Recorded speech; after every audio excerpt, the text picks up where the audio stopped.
नमस्कार, खबर उत्तराखंड देख रहे हैं आप। मैं हूं आपके साथ विशाल गर्ग। खबरों की शुरुआत करेंगे पुलिस की जुबानी अंकिता हत्याकांड की कहानी। हरिद्वार के एसपी देहात शेखर सुयाल की प्रेस कॉन्फ्रेंस। एसआईटी जांच के सदस्य रहे हैं शेखर सुयाल। इस प्रकरण में किसी भी वीआईपी की संलिप्तता नहीं है, तो ये बड़ी खबर आप तक पहुंचा रहे हैं, जहां पर प्रेस कॉन्फ्रेंस की गई और ऐसे में जांच निष्पक्ष, तथ्यपरक और कोर्ट के निर्देशों के अनुरूप की गई है। ये कहा गया है जांच निष्पक्ष तथ्यपरक, जिसे कोर्ट ने भी स्वीकार किया है। दो लोगों की कथित वार्ता से जुड़े ऑडियो केस में एसआईटी जांच जारी है। सोशल मीडिया पर कुछ माध्यमों पर भ्रामक सूचनाएं जारी हैं।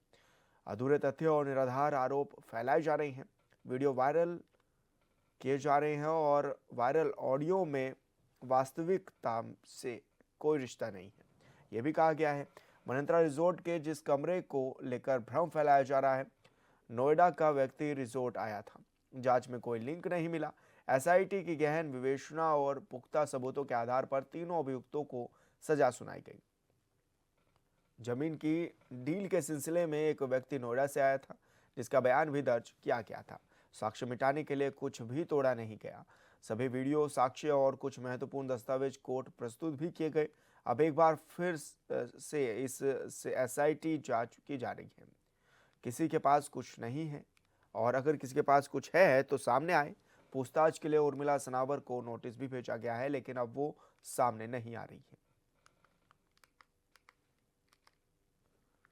तो वो जो वीआईपी टर्मिनोलॉजी आई, उस हुलिये के आधार पे हमको, हमारा काम था कि हम उस व्यक्ति को आइडेंटिफाई करें।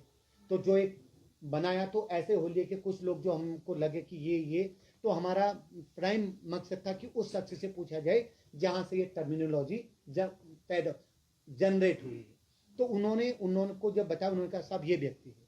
तो उस व्यक्ति तक हम पहुंचे। उनका नाम धर्मेंद्र उर्फ प्रधान था, क्योंकि वो हमारी एसआईटी इन्वेस्टिगेशन का पार्ट है और उनकी तरफ से जो हमने स्टेटमेंट लिखे वो हम सारे कोर्ट में लगा चुके हैं। तो उनके बयान हमारे पास हैं। और मित्र से जब हमने पूछा, जो पुष्पदीप हैं, तो उन्होंने इस बात को माना, हाँ साहब ये वही व्यक्ति है जो उस दिन 16 तारीख को मैंने देखा था और इनसे मेरी बात हुई थी। तो ये उस वीआईपी टर्मिनोलॉजी का फाइनल इन था अकॉर्डिंग टू एसआईटी। लेकिन उसके बाद जो कई बार जो चीज़ें आई कि ये हो सकते हैं, वो हो सकते हैं, हर एंगल पे काम करना हमारी जिम्मेदारी थी। हमने हर एंगल पे काम किया।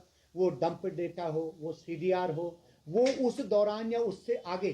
क्योंकि एक बात आप फैक्ट आपके दिमाग में जरूर आना चाहिए, घटना 18 तारीख की रात को हो गई और ये वर्कआउट हुआ है 22 तारीख को।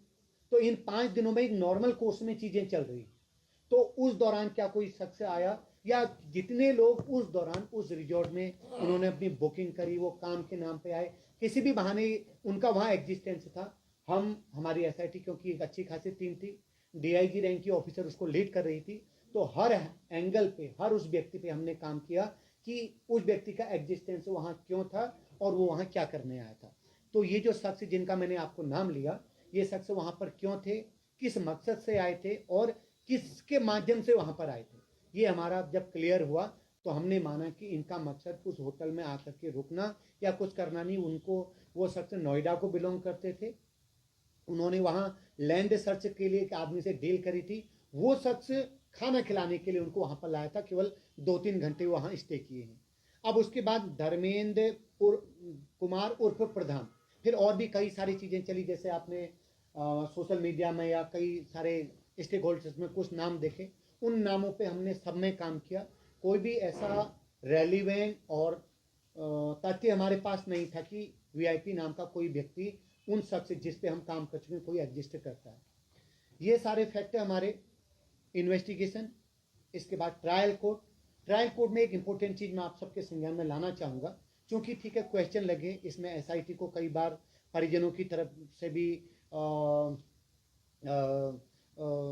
वो मतलब हमसे नाराजगी हमको देखनी पड़ी कि ये ऐसा नहीं वैसा नहीं।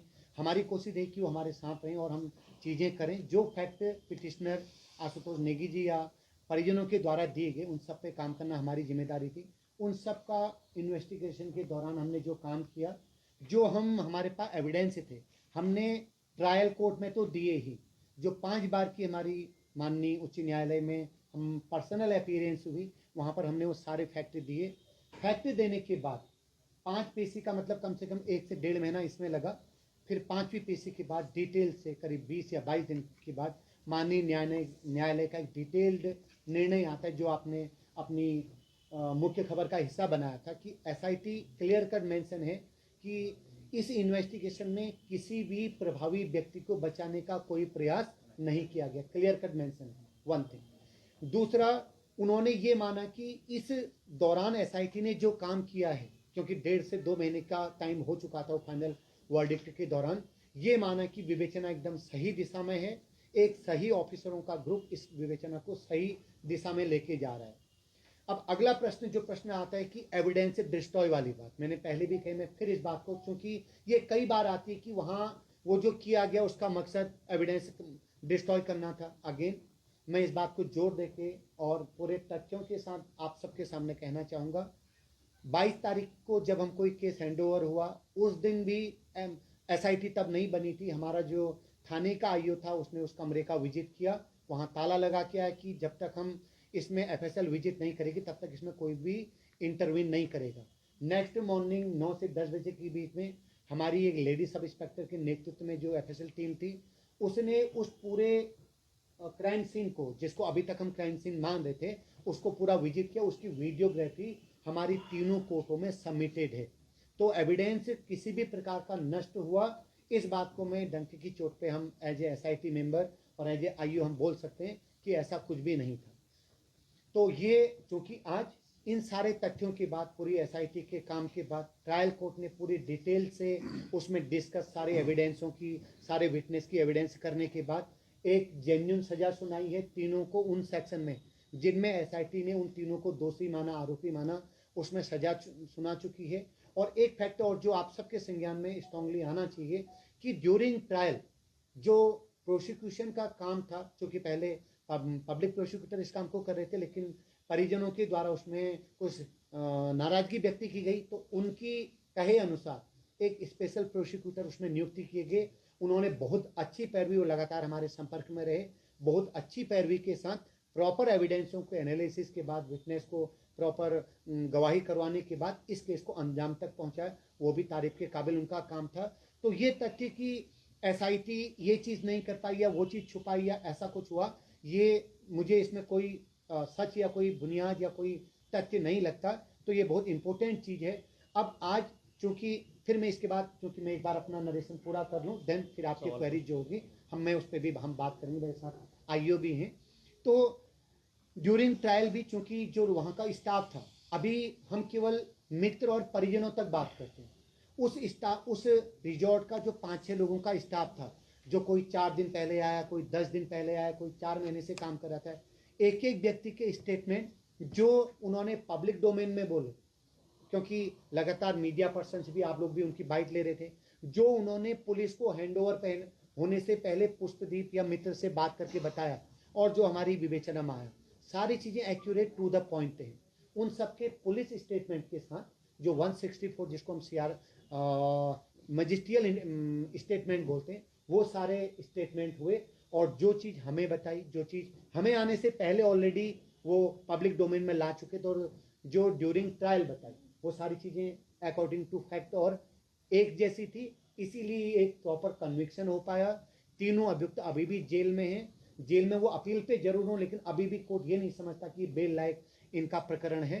तो ये पूरा था जो मुझे लगा। अब जैसे सर ने मुझे अचानक बोला कि एक बार अगर आप, ये प्रश्न हुआ है तो आप इसमें बात करिए, तो मेरी जिम्मेदारी बनती है, मेरे आईओ की जिम्मेदारी बनती है कि हम उन सारी चीज़ें जो अभी जैसे करंट में हमारे पास भी सोशल मीडिया की चीज़ें आती हैं, तो कई बार लगता है कि तथ्य सही ढंग से आप तक नहीं है, तो चीज़ें जाने के बाद आप उसमें जो भी आपको समझ लगता है, और फैक्ट ये। और संवाददाता योगेश आर्य हमारे साथ लाइव जुड़ गए हैं। योगेश, अलग अलग एंगलों से सभी पर जांच पड़ताल भी की गई है अंकिता भंडारी मामले में। अब किस तरह की बातें जो हैं वो निकल करके सामने आ रही है, क्योंकि विपक्ष तो लगातार राज्य सरकार से मांग भी कर रहा है कि सीबीआई जांच कराई जाए इस मामले में। देखिए विशाल, अंकिता भंडारी मामले में अगर देखें तो जिस तरह से लगातार सोशल मीडिया पर जो है बयानबाजी हो रही है, राजनीतिक दृष्टिकोण से देखा जाए बयानबाजी हो रही है, और ऐसे में जिस तरह से जो बातें जो है सोशल मीडिया पर रखी जा रही हैं, उनको लेकर के एक प्रेस कॉन्फ्रेंस जो है उत्तराखंड पुलिस द्वारा की गई है और उस व्यक्ति द्वारा की गई है जो एसआईटी के जो है एसआईटी में आईओ रही हैं इस पूरे प्रकरण को लेकर। शेखर जुआल जो कि एसपी देहात है हरिद्वार में, वो इस पूरे प्रकरण में जो है जांच करते हुए जो है हिस्सा बने हैं, क्योंकि एसआईटी में थे, आईओ रहे हैं। उन्होंने पूरी तरह से इस पर जो है प्रेस कॉन्फ्रेंस की। उन्होंने साफ तौर पर कहा कि इस पूरे प्रकरण पर जो है हर दृष्टिकोण से जाँच की गई। हर दृष्टिकोण से जाँच करने के साथ साथ कोई जिस तरह से कहा जा रहा है कि तथ्य मिटाने की या सबूत मिटाने की वहाँ से कोशिश की गई, उस पर बुलडोजर चलाते हुए, ऐसा कुछ नहीं हुआ है। तमाम रिकॉर्डिंग्स वहाँ से ली गई, कौन व्यक्ति उस दौरान वहाँ पर आया, कौन गया, वो भी पूरी जानकारी इसमें रखी गई। और जो जिन आरोपियों का नाम सामने आया उनको जल्द से जल्द कुछ ही घंटों के अंदर गिरफ्तार किया गया। और जिस तरह से वीआईपी की बात की जा रही थी, वीआईपी के दृष्टिकोण से भी पूरी तरह से जांच को आगे बढ़ाया गया। जिस तरह के साक्ष्य सामने आए उन पर भी विचार किया गया और इसके साथ साथ सोशल मीडिया पर जिस एंगल के द्वारा जो है मांग की जा रही थी उस एंगल से भी पूरी तरह से जाँच की गई।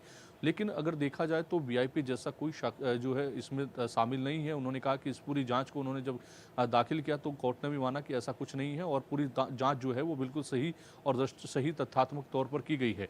लेकिन जिस तरह से अब जो है पूरे प्रकरण पर जो है उर्मिला सनावर ने आकर के रिकॉर्डिंग्स की और उस पर रिकॉर्डिंग्स को किया और उस रिकॉर्डिंग को तथ्य मानते हुए एसआईटी की जांच उस पर भी की जा रही है। उनको नोटिस भेजा गया है और उनसे जो है पूछताछ के लिए जो है उनको कहा गया है। लेकिन अब अगर पूरे प्रकरण पर देखे जाए तो कहीं ना कहीं इस पूरे प्रकरण के सोशल मीडिया पर उठने के बाद, उर्मिला के ओर से आरोप लगाने के बाद, पूरी रिकॉर्डिंग से वायरल करने के बाद, इस तरह से सोशल मीडिया के बाद, उसके बाद उर्मिला लेकिन सनावर कहाँ है? योगेश, एक ये भी वजह है कि जैसे ही अंकिता भंडारी केस हुआ उसके बाद आनन फानन में रिजॉर्ट को तोड़ दिया गया। तो क्या उस एंगल पर भी एसआईटी ने जांच की कि आखिर किसके आदेश पर वो तोड़ा गया, क्यों तोड़ा गया, क्या उसके पीछे की वजह थी? देखिए, एसआईटी के शेखर सुयाल ने जिस तरह से बताया, उन्होंने कहा कि जल्दबाजी में ऐसा कुछ नहीं हुआ है। वहाँ पर जो कार्रवाई थी उसको कार्रवाई को अमल में लाया गया, बुलडोजर की कार्रवाई की गई, उसमें तोड़ा गया। लेकिन जिस तरह से साक्ष्य की बात की जा रही है कि वहाँ से साक्ष्य मिटाने का प्रयास जो है वो किया गया है, ऐसा कुछ नहीं है। वहाँ पर जो है जो तमाम रिकॉर्डिंग्स थी, तमाम सबूत थे, वो वहाँ से साक्ष्य लिए गए हैं। उन साक्ष्यों को के आधार पर जो आगे की कार्रवाई है वो की गई है। इतना ही नहीं, जिनको गिरफ्तार किया गया था उनसे भी पूछताछ की गई थी, उन पर उनके बयान भी नोट किए गए थे, क्योंकि उन्होंने बयानों में साफ तौर पर कहा कि वो अंकिता वहाँ पर डिप्रेस थी और वो वहाँ से जाना चाहती थी और उसके बावजूद उन्होंने दबाव बनाए रखा। लेकिन वीआईपी की जिस तरह से बात की जा रही है, उनका साफ तौर पर ये कहना था कि वीआईपी जैसा कोई शख्स इस पूरे प्रकरण में शामिल नहीं था। यही कहा जाए कि वहाँ आने वाला था। एक नोएडा से जो है लैंड को लेकर के वहाँ पर डील हुई थी, लेकिन वो भी कुछ 2-3 घंटे के अंतराल का मामला था। उस पर भी हमने एंगल से जांच की है, उसमें भी पूछताछ की है। तो सीधे तौर पर देखा जाए तो पुलिस का साफ तौर पर इसमें ये कहना है कि वीआईपी जैसा शख्स उस वक्त भी नहीं था। लेकिन वीआईपी के लगातार जिस तरह से कहा जा रहा था उस पर भी हर एंगल से सीसीटीवी फुटेज और वहाँ पर जो रजिस्टर मेंटेन होता है रिजॉर्ट का, उस पर पूरी तरीके से कौन वहाँ पर आया, कितने घंटे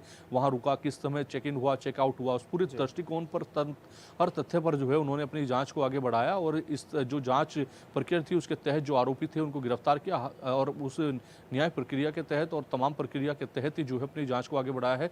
तो निश्चित तौर पर यानी कि साफ तौर पर कहा जाए तो जिस तरह से अब दोबारा ये मामला सामने आया है, उनका साफ तौर पर यह कहना है कि उस वक्त भी वीआईपी जैसा कोई शख्स नहीं था और ये कोर्ट ने भी माना है। जी बिल्कुल योगेश, बहुत शुक्रिया आपका तमाम जानकारी साझा करने के लिए। और यहाँ रुकें छोटे से ब्रेक के लिए, जल्द होंगे हाजिर।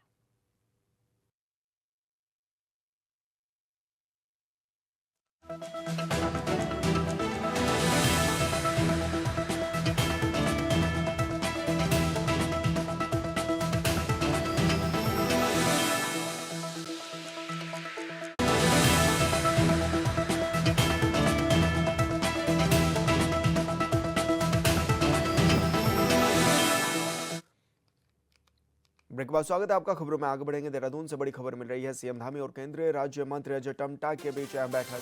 सड़क कनेक्टिविटी पर केंद्रित चर्चा। सड़क कनेक्टिविटी नेटवर्क मजबूत करने वाली परियोजनाओं पर भी विचार।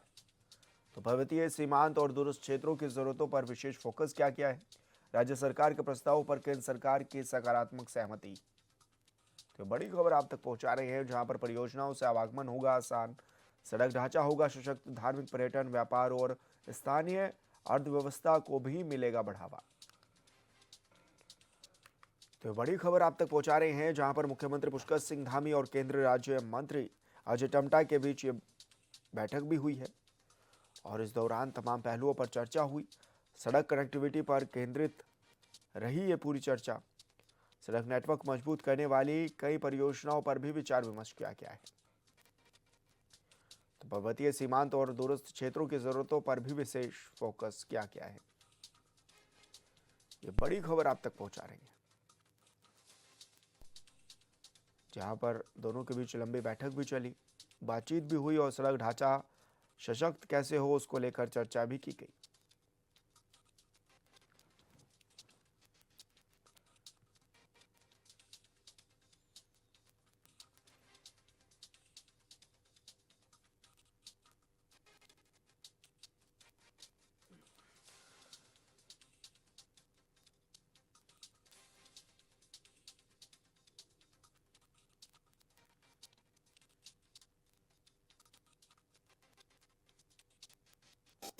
और देहरादून से बड़ी खबर मिल रही है। सीएम धामी से मिले भाजयुमो के नवनियुक्त जिला अध्यक्ष शासकीय आवास पर की मुलाकात। मुख्यमंत्री ने सभी नवनियुक्त पदाधिकारियों को दी बधाई। भाजयुमो संगठन की वैचारिक शक्ति मजबूत आधार है, सीएम ने कहा है। ये संगठन को जमीनी स्तर पर सशक्त करने पर भी जोर दिया है। तो बड़ी खबर आप तक पहुंचा रहे हैं, जहां पर भाजयुमो के पदाधिकारियों से मुलाकात रही है मुख्यमंत्री की, और मुख्यमंत्री आवास में ये बैठक हुई। इस दौरान सीएम ने सभी पदाधिकारियों को बधाई भी दी है। शासकीय आवास पर यह मुलाकात हुई है। तो बड़ी खबर आप तक पहुंचा रहे हैं, जहां पर मुख्यमंत्री ने सभी नवनियुक्त पदाधिकारियों को बधाई दी।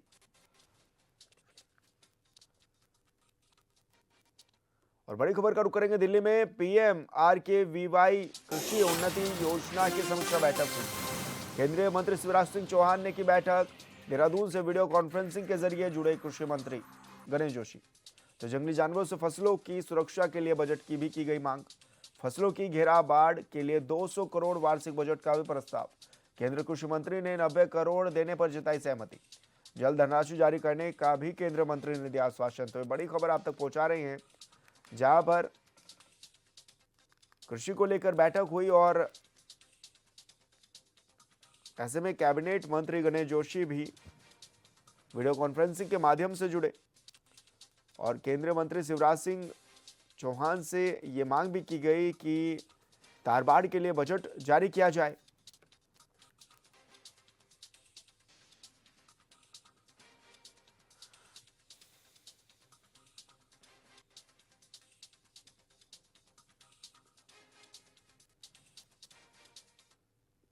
दो 2026 के लिए उत्तराखंड पुलिस का रोड मैप तैयार हो गया है। डीजीपी दीपम सेठ की अध्यक्षता में हाई लेवल समीक्षा बैठक हुई है, जिसमें आंतरिक सुरक्षा, साइबर क्राइम और ड्रग्स फ्री देवभूमि मिशन पर भी जोर दिया गया है। साथ ही ATS ANTF के पुनर्गठन को मंजूरी और साइबर सर्विलांस को प्राथमिकता दी गई है। बैठक में डीजीपी ने ऑफिस को समयबद्ध निर्णय, लंबित फाइलों के त्वरित निस्तारण के निर्देश भी दिए हैं। इसके अलावा पुलिस कर्मियों के कल्याण, पदोन्नति और प्रशिक्षण पर विशेष फोकस भी किया गया है।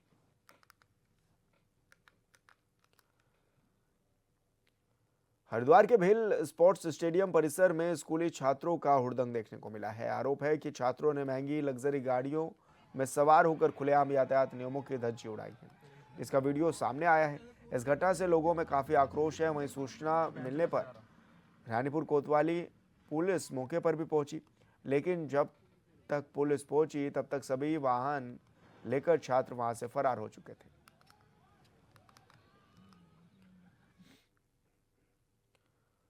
हरिद्वार में स्वयं सहायता समूह से जुड़ी महिलाएं गंगा रसोई के नाम से खास कैंटीन व्यवसाय शुरू करने जा रही हैं। हरिद्वार के ग्रामीण विकास इंक्यूबेटर केंद्र में महिलाओं की 6 दिवसीय ट्रेनिंग खत्म हो गई है। इस अनोखी क्लाउड किचन सर्विस के जरिए महिलाएं कम बजट में अपने घरों से किचन संचालित कर शुद्ध, साधारण और पौष्टिक खाना बेच सकती हैं। CDO ललित नारायण मिश्रा ने ट्रेनिंग लेने वाली सभी महिलाओं को सर्टिफिकेट भी इस दौरान दिए। नंबर आएगा तो हम GMDIC को लेंगे। तो BSOF है, वहाँ पे भी खाना जाता है।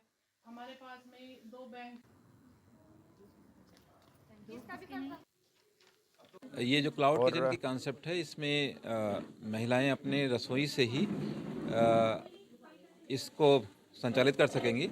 एक तरह से ये रसोई से रोजगार की ओर बढ़ाया हुआ कदम है और इसमें आज हमने 25 महिलाओं को प्रशिक्षण पूरा किया है। इसकी आगे भी हम सीरीज जारी रखेंगे प्रशिक्षण। हमने कई प्रशिक्षक बुलाए थे, जिसमें जो फूड सेफ्टी के ऑफिसर थे वो भी आए थे। इसी तरह से जो हमारे होटल मैनेजमेंट के जो प्रशिक्षक थे वो भी आए थे।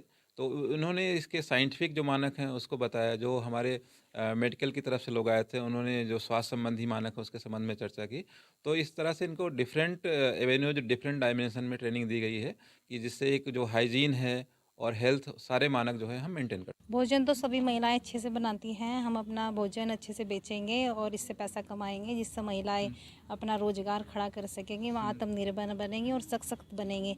और आजकल की हमारे यहाँ इंडस्ट्रियल एरिया और कंपनियां, जो फैक्ट्रियां हैं, हॉस्पिटल हैं, उनके अकॉर्डिंग जितनी हमारी डिमांड है घर के बने हुए खाने की, घर का शुद्ध और फ्रेश खाना हो ताकि सबको मिले और हेल्दी खाना हो।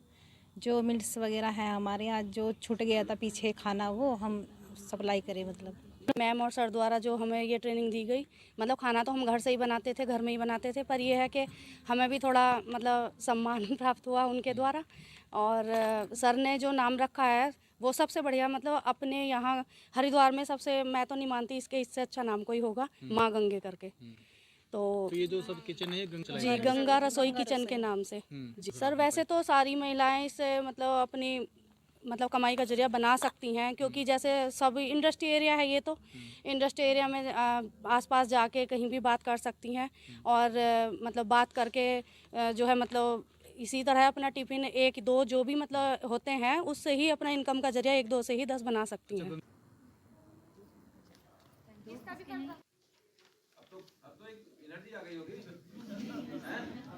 और सर के प्रेरणा से, और वो हमारा आज 15,000 रुपए से भी स्टार्ट कर सकते हैं। यही मैं सुनना और सब चीज़ें बताइए और हम अपना जैसा सामान बना के